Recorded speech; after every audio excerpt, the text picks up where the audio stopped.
to the Professional Diploma in Video Production and Editing. Welcome to lesson number 4. My name is William Eames, your course educator. I hope that I find you all in great form for this lesson. We have lots to cover, so let's get right on into it and have a look at what we're covering in this lesson, which is all about composition and movement. So we're going to have a look, first of all, at some basic compositional techniques that you should follow to improve the quality of your video capture. We'll talk about the different types of movement there is.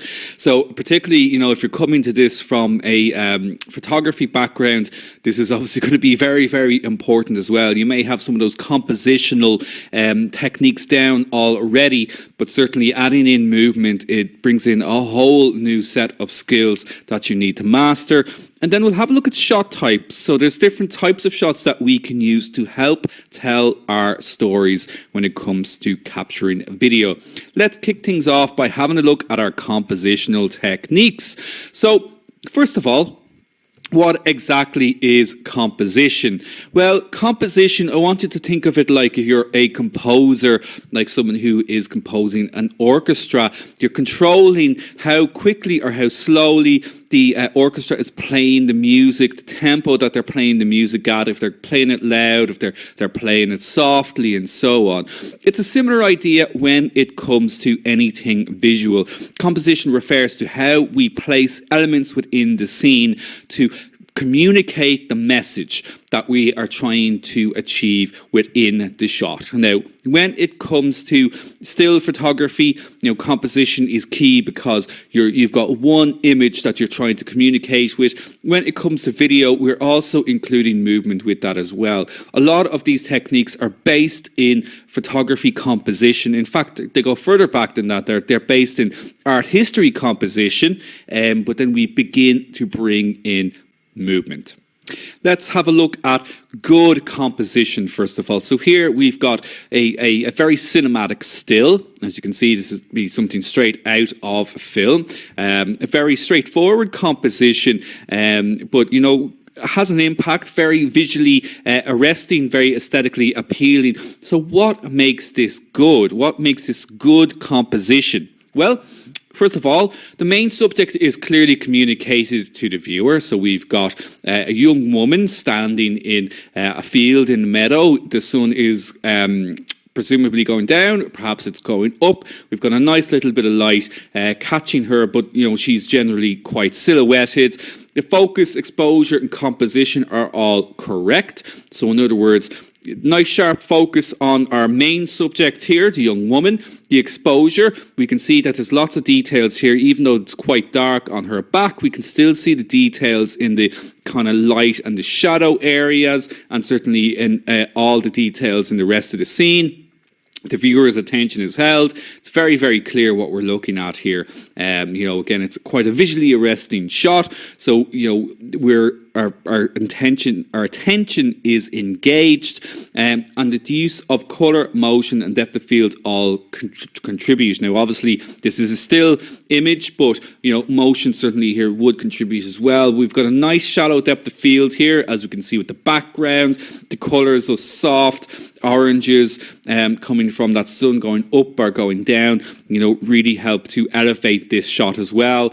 And it's free of distraction. It's very, very clear, very, very straightforward what we're looking at. Now, let's say we take the same shot and we make it bad.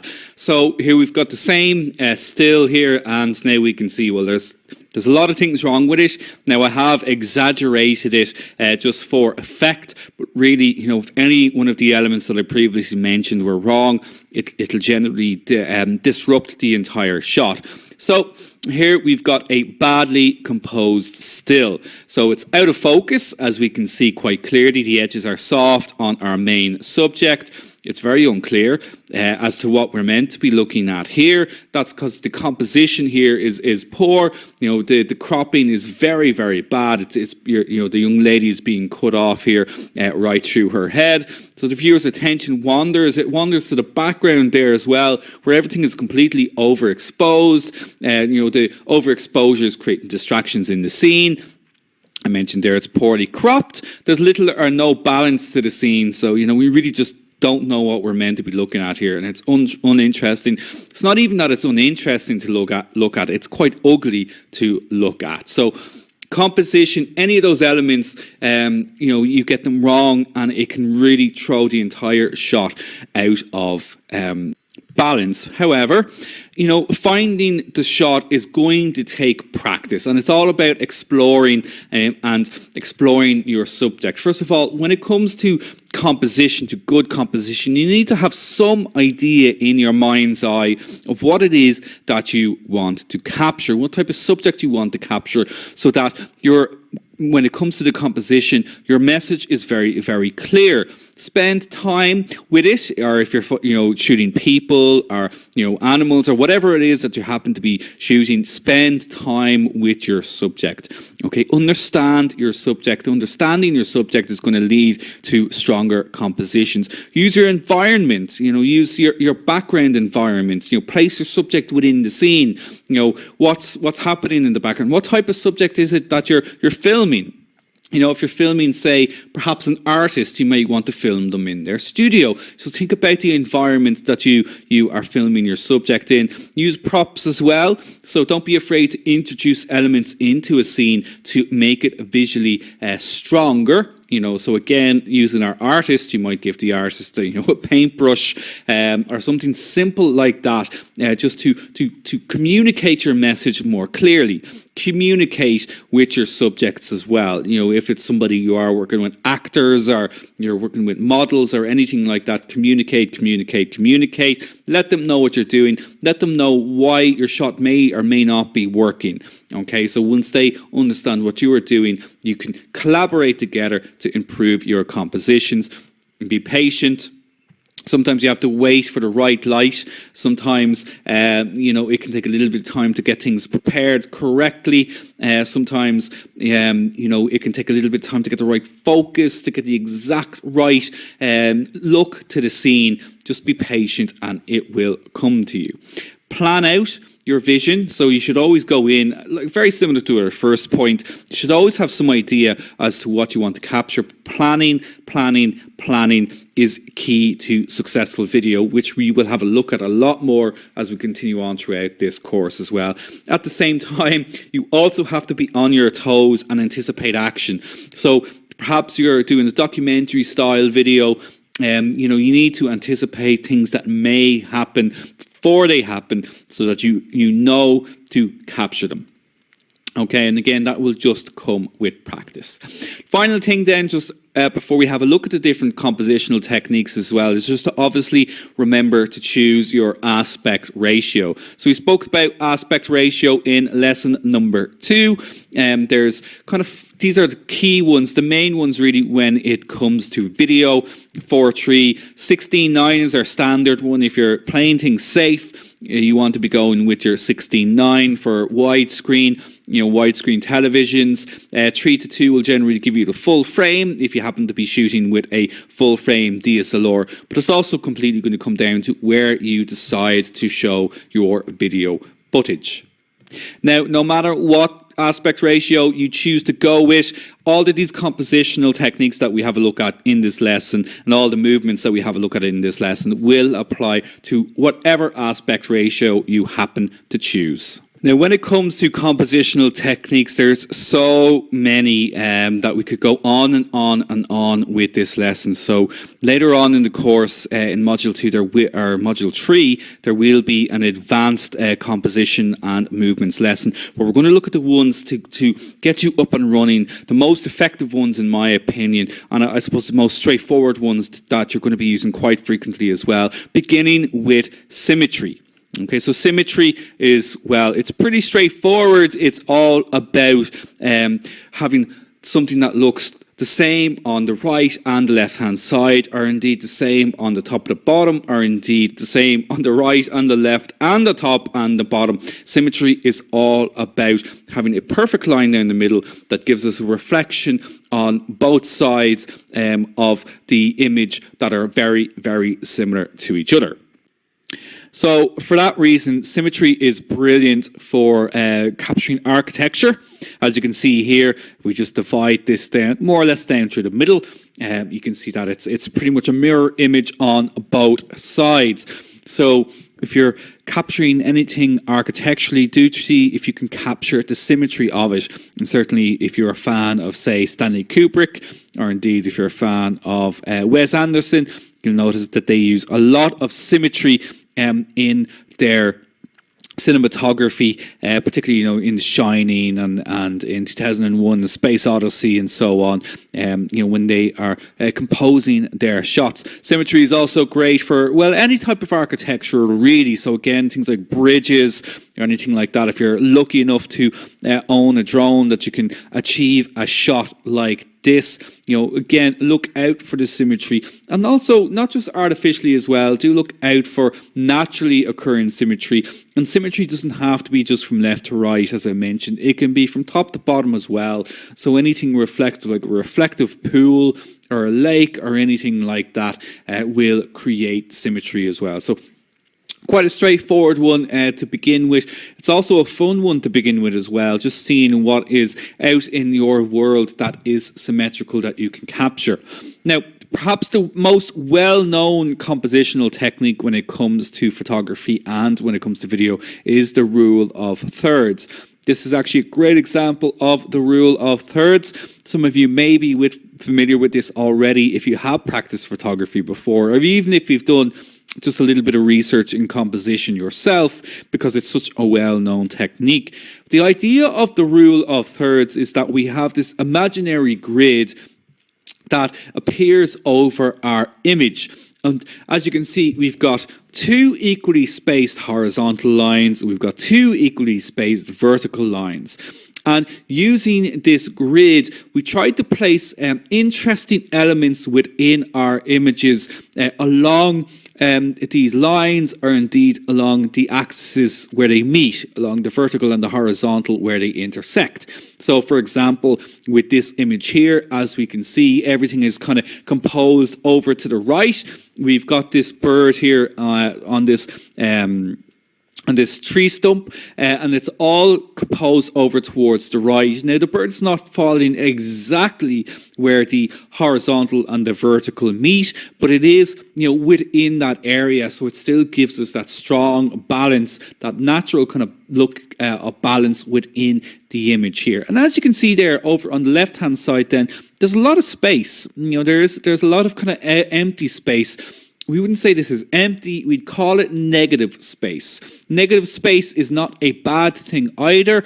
Negative space just gives a nice bit of room to the image, so that, it just feels a little bit more balanced. Let's have a look at a landscape example here. So we've got a little bit more going on within this image here. As you can see, a very nice sunset. We've got a nice kind of horizon there as well. And of course, we've got the people in the boat, the fishermen there in the boat. If we bring up our imaginary rule of thirds grid, as you can see here again, compositionally, a lot of the elements are falling quite close to where those horizontal lines meet and where those vertical lines meet. So we've got the sun and it's falling along the vertical axis there. And indeed, the horizon is also falling quite close along that horizontal bottom line as well.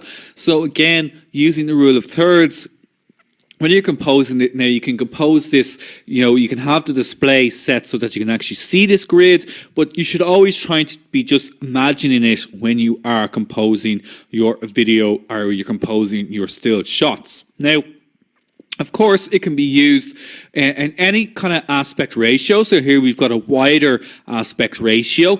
And indeed, here we've also got a portrait as well. So it's not limited to things like landscape shots or wildlife or anything like that here. So again, the composition here looks correct to our eyes. It's following the rule of thirds. When we place our imaginary grid over the image here, we can see that the right eye, or the model's left eye, is falling very, very close to that intersection there in the top right. Okay, and again, by placing the elements here, you can see that her lips are falling across that bottom horizontal line there as well. And we keep a nice kind of balance to the overall image. Now again, we can see it's cropped a little bit at the top, but that's okay. So we can see the crop is a good crop here. It's not cropping through anything important. We're still keeping the hairline just about, but you wouldn't want to crop it so that you lose that hairline. So again, you still just need to be very aware of exactly where you're cropping the image. But by using the rule of thirds here, with the aspect ratio here, there's kind of wider aspect ratio, it gives us a very cinematic type of image. Now, next up, another very popular compositional technique known as leading lines. So again, this should be fairly self-explanatory, as you can see here from this particular still. Again, a very cinematic still that we have here, but we've got these lines here of the road and indeed of the side of the road here, and of course those dogs that are kind of leading us through this image all the way to give our focus to what's happening in the horizon. It kind of gives an idea, a sense that they're obviously, well, they're probably well into a long journey. Leading lines bring us through the image and will bring our attention to a particular focal point. Let's have a look at another example. So here we've got another fairly extraordinary piece of architecture. A little bit more contemporary from the image we saw earlier. For introduce our leading lines here, we can see, we've got these kind of, I suppose they're artificial in the sense, again, that this is a man-made structure, but everything is designed to lead our attention to that doorway that is on the, the horizon, but that is in the distance. And of course, then we've got those two students who are walking up to it there as well. We've got lots of straight lines and diagonal lines here to lead our attention in that direction. It's actually nicely offset here as well with the windows and with the pillars too that are given a little bit of vertical lines here to break up this scene. But again, very, very well composed, and everything is bringing our attention eventually to those doors. But our eyes journey through the scene to that point, so we don't miss out on anything else within the scene. Let's have a look at another example. Again, another quite traditional example. Leading lines, usually roads, bridges, again, any kind of architectural kind of thing will generally lead our eyes to a particular point. And again, it gives this kind of sense of journey. It gives a sense of a starting point and a destination. So here again, we've got the nice lines here of the bridge, we've got the lines of the road, we've got the lines of the fence along the side of the bridge. It's nicely offset with that horizon, with the beach, and of course a focal point then of the American flag in the distance as well. Now, next up we have framing, which is particularly important when it comes to film. Now, if you're composing, say, a scene like this, a kind of nice landscape / architectural type of scene, you can just enhance it a little bit more by introducing a new element. So, for example, this shot here, the Eiffel Tower, one of the most well-known visual tropes in the world, no matter where you're from, the Eiffel Tower. However, just adding a nice bit of a different element here to it by introducing a nice framing of the trees that are in this location here as well. Just makes it a little bit different from the type of shot that we're used to seeing when it comes to the Eiffel Tower. So framing can be natural frames like this. Of course, it can also be man-made frames like this here as well. Like within this image here, we've got this kind of window frame, old rustic window frame, some kind of graffiti carved into it there. So a little bit of history there with it too. Framing this really nice landscape as well. If you'd imagine, if you set up the shot, you could almost journey through the frame here, into the landscape beyond. But that frame also tells its own story. So you've kind of almost got two images in one happening within this type of scene. So framing can just add another level to your composition. Where it becomes really important is when you are filming people, when you're trying to do portraiture within filming. Now, depending on the type of film that you're trying to capture, you may be shooting vertically, say if you're doing something for Instagram stories and so on, but in general you are never going to be filming vertically, and this makes doing a portrait of a person a little bit more challenging. So what you want to try is find frames within the scene that you can place your subject into that kind of creates a natural frame around them. So, for example, doorways would be a very, very common one. Windows would be another very, very common one here. But as you can see, we've got, this kind of neon lights happening here around our subject, around our model, which creates this frame that brings our attention to our subject and creates this portraiture type of image. Now, lastly, for our compositional techniques before we move on to movement, is to talk about angles. Now, angles may seem quite straightforward because it's simply a case of looking in different directions. However, what you need to remember when it comes to angles is that, well, first of all, the angle that you use is that is what your viewer is seeing. So the viewer is always going to be the person seeing in the angle that you choose. Now, that angle has a different meaning. Every angle that you use will actually help to tell your story. And it's really, really important to be aware that some angles that you use will have either a positive or a negative impact on the viewer.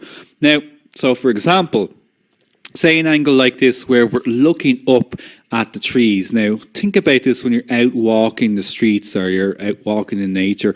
How often do you look up? We actually don't do it that often. Maybe we look up when we hear a noise. Maybe we look up when we are in a situation like this, but we certainly don't keep our heads up for very, very long. When you look up like this, it kind of reminds you, I suppose, of, in one way, the place of where you are, but also how small you are as well. Because when you look up at something like this, or say you were to look up some towering buildings, it reminds you of perspective. It reminds you that you're just one person, I suppose, in this very big, wide world. Now, also, obviously, aesthetically, it's quite pleasing as well, just with the composition of this. But do think about the actual message that it sends too. The opposite then, would be to be looking down at something. So say we're looking down at a person. So here, we've got a person lying down. Lying down, that's quite relaxed. That can be somebody falling asleep. It could also be a sign of laziness. If someone's kind of taking it easy, it's somebody who's chilled out. So there's a lot of different kind of messages that we can take, from somebody lying down. But as the viewer, remember, we're above this person lying down, or we're looking down at something. And you can take that literally, that you're looking down at something. And again, it makes us feel bigger or more powerful than what we're looking down at. Now, again, if you were to put, say, a person in a position where we're looking up at them, it gives that person, I suppose, the sense of power, and it makes us feel a little bit smaller than them. But it doesn't always have to be negative. So this type of perspective can also be used to make the person appear confident, can make them appear determined as well. So it doesn't always have to be a kind of positive or negative experience. It's all about, as well, as opposed to kind of lighting, the colours and everything else that you use as well, which obviously we will look at a later stage. But using these different angles will generally have multiple meanings applied to them, and you need to understand what all those different meanings are. Now, again, for example, if we were to be filming children or pets, and you don't want to have that kind of power dynamic in your images, whether it's up or down or anything like that, well, get down to their level. Make yourself level with them.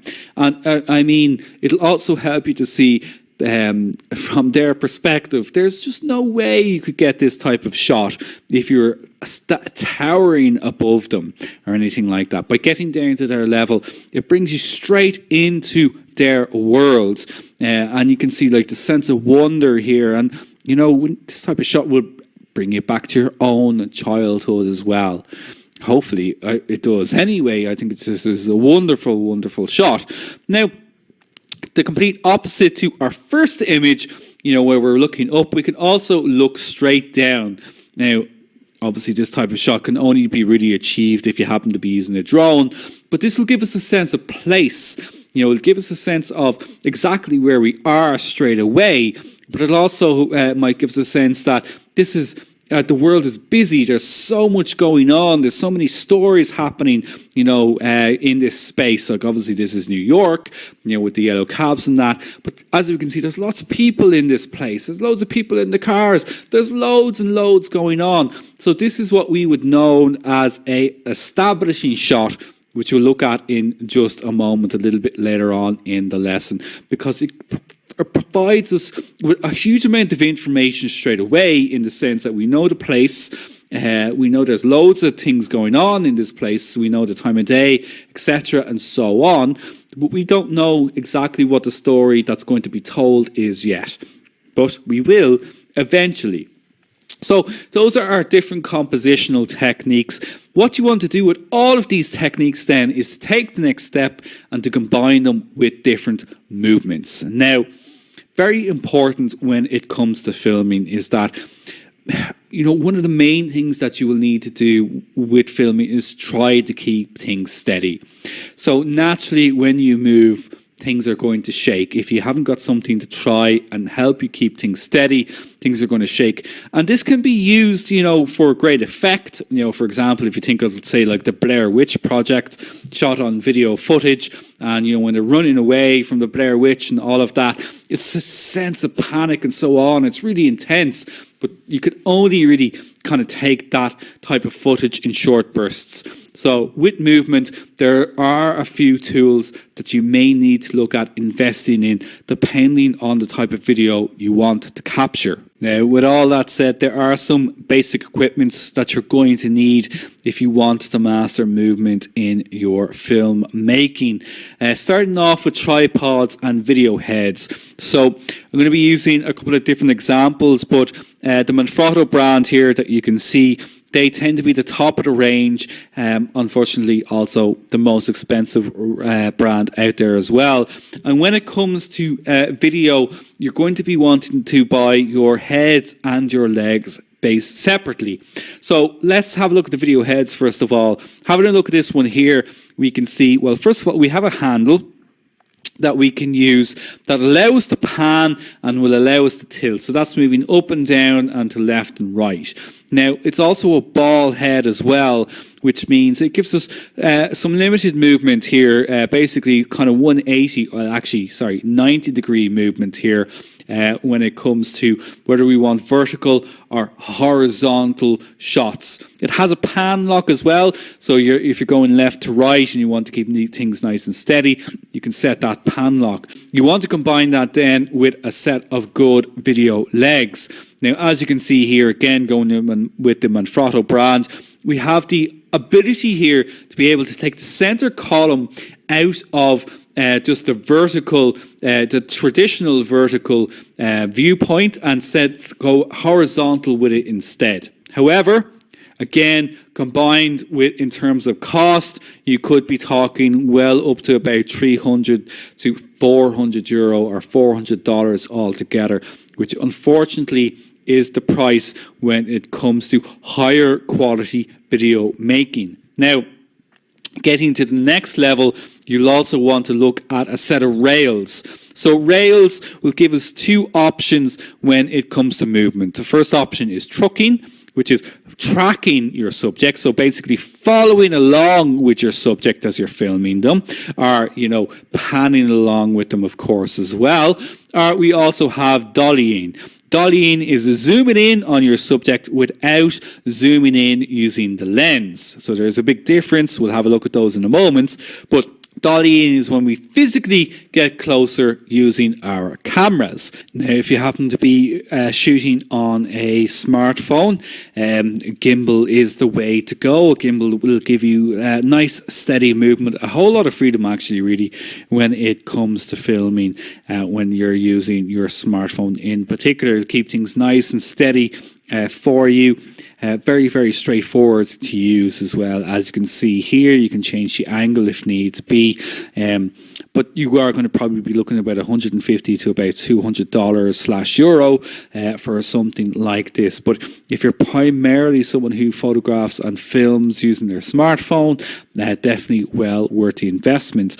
If you happen to be using a DSLR or a mirrorless camera or anything that's a bigger rig, you're going to be looking at using a Steadicam rig, which unfortunately you're going to be also looking at investing a lot more money into these kind of rigs. They don't come cheap, but they will give you a huge amount of movement. They'll also give you a huge amount of options when it comes to attaching accessories. So this type of rig here in particular will allow you to attach microphones and that as well. So if you want to capture better sound, it'll also give you focus pulling too, so that you can actually change your focus without having to put your hands on the camera at all. As you can see here, just where the thumb is, where the camera operator's thumbs are, he's able to change the focus here just by rotating that wheel. But these types of setups will cost you pretty much as the camera itself. Now, so with those different equipments in mind, let's have a look at some of the different shot types, some of the different movements, I should say, that we can do, beginning with our zoom. Now, zoom is a little bit different from dollying. Zoom is when we actually use the lens itself to zoom in on our subject. Now, this can be a little bit troublesome because it means that, as you can see here with this shot, that you can lose focus. It can be very, very difficult to zoom in on our subject. I'll just go back there and just play it again. But it can be very difficult to focus and to zoom in on our subject at the same time. Sometimes it is, of course, going to be the only option that is available to us, but dollying is more effective. Next up is our pan. And our pan is basically our left to right, our right to left. Very, very good for this type of shot. So if you're into doing video for interiors or anything like that, say you're doing a promotional video for a hotel, this type of shot works for very, very well. Again, I'll just quickly go back there just to show you that again from the start. So just simple left to right here. We get a good sense of the space, nice little kind of balcony area moving into the interior here. Looks very, very luxurious, but a very, very simple technique just to kind of give us an overall idea of the space that we are filming, that the viewer is looking at. Then, of course, we have our tilt, which is like a pan, except it's up to down or down to up, like in this shot here. A little bit of time lapse here as well, as you can see with the clouds, but simply starting from the bottom and slowly working up to reveal the subject.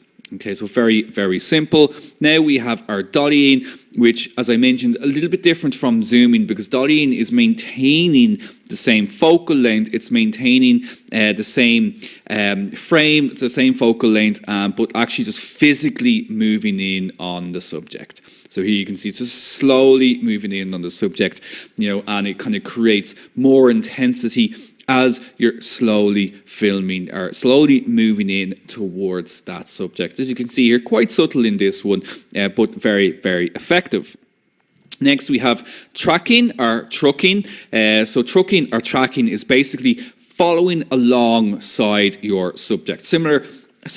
I suppose similar to panning in the sense that you're moving from right to left or left to right, but you're maintaining the same speed and movement as your subject. So, for example, here you can see the video maker, the cinematographer, whoever is moving alongside the dancer here. They're moving along with them as they are moving. They're following them along. That is a trucking shot. So again, you kind of want to use rails, or you need to have something kind of steady here, a steady cam type of thing here. As you can see then, it's kind of panning out there as well, kind of dollying backwards then to kind of reveal more space. So I'm sure there's plenty more to that clip.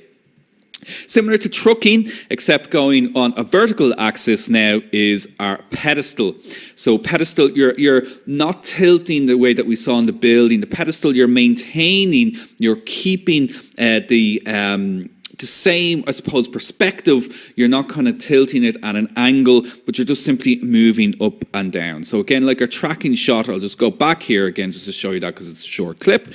But like our trucking shot, I should say, the pedestal, it just moves on the vertical rather than the horizontal here again to reveal, in this case, a particular car. Then we have our rack focusing. So rack focus is when we change focus in a shot. Okay, so rack focusing, we're maintaining a same focal length here, but we're changing the focus to reveal perhaps something, in the background, or to reveal something here in the foreground. As you can see here, a very, very shallow depth of field is also being used in this type of movement, which we will have a look at in lesson number 6. Very, very effective close-up there as well. Now, so with all those compositional techniques and those movements, we now put everything together to create different types of shots. Now, shot types basically, again, these are kind of well established within video parameters and video rules and guidelines and so on.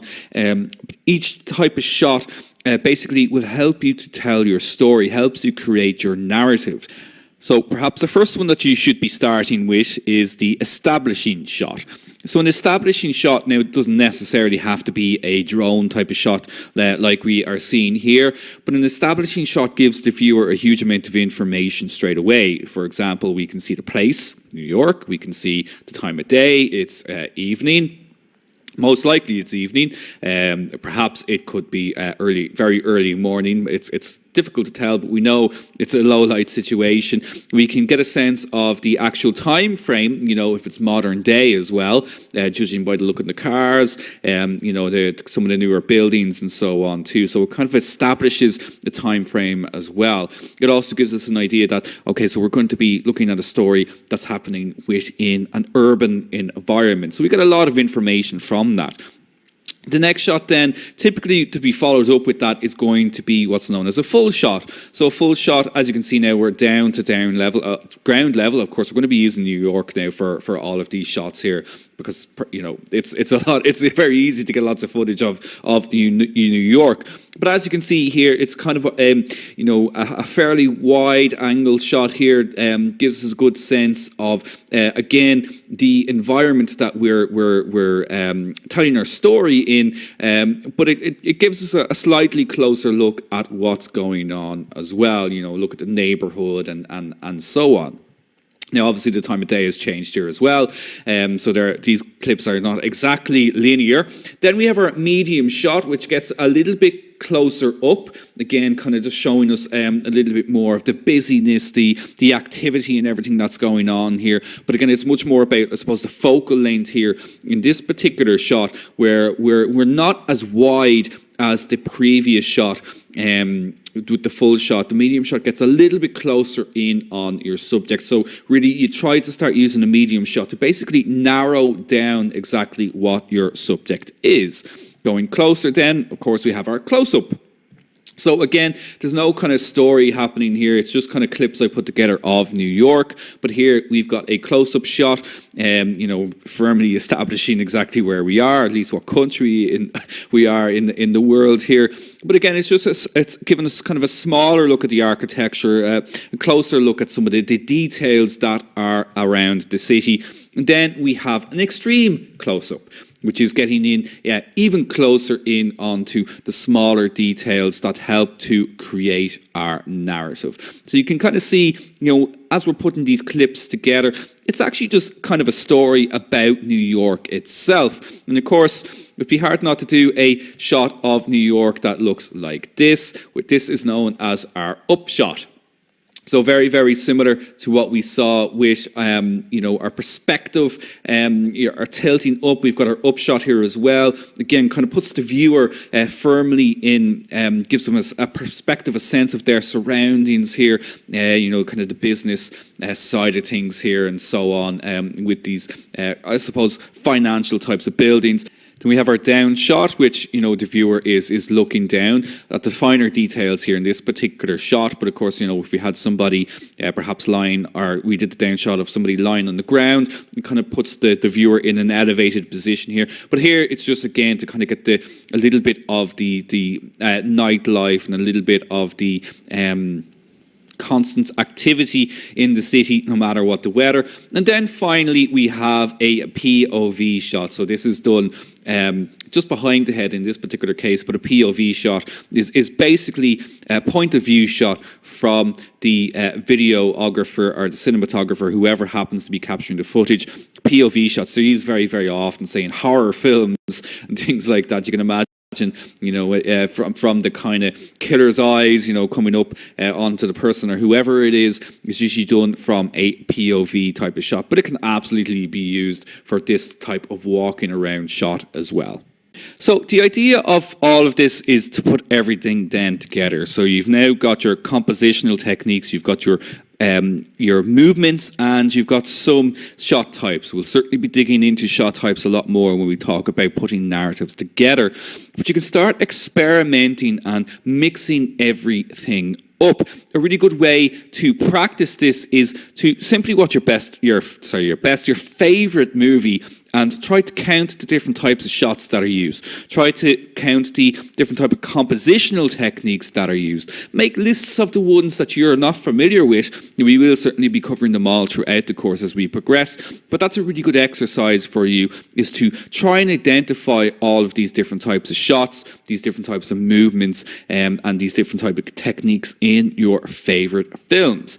Let's have a quick look at where we are with our skills progression. So we added a lot of skills here, particularly when it comes to our creative skills, because it's so much about just looking and moving to get the shot. So we're not focusing too much on technical ability, but having the ability to be able to use the different rails and the different tripods and stuff. That is adding to your technical ability. And now you also have more communication. You're able to speak to somebody and say, let's put an establishing shot in. I want to use a medium shot here. Might use an extreme close-up and so on. So obviously you can mix up all of these shots to tell your story too. So with that, let's have a quick look at what is coming up in lesson 5. Hard to believe we are halfway through the first module already. We're going to be talking all about colour. Okay, so we'll talk about the use of colour in film, the use of colour when you're creating your videos. We'll talk about black and white as well in this lesson, how to use black and white. Sometimes removing colour means that we've got much more focus on things like light and form. We'll have a look at that in the next lesson as well. And we'll briefly look at what's known as colour grading, which I'm sure if you've ever researched video yourself, you've probably heard this term colour grading before, along with white balance as well. So lots to cover in that lesson. Your challenge for this lesson, a simple challenge. I'd like you to shoot a panning and tilting scene using the rule of thirds, hashtag Shaw video on Instagram, Twitter and Facebook. So using the rule of thirds, I'd like you to do a panning and a tilting scene together. So you're combining two movements and you're using one compositional technique. It doesn't have to be anything particularly groundbreaking that you're filming, but just combine those three together and you'll see very, very quickly how when you start to bring, just a number of these elements together, that the overall aesthetic, the overall look, and the overall quality of your video will increase dramatically. So thank you so much for joining me for this lesson. I'll see you all back again very, very soon for lesson number 5. Until then, take care of yourselves and so long.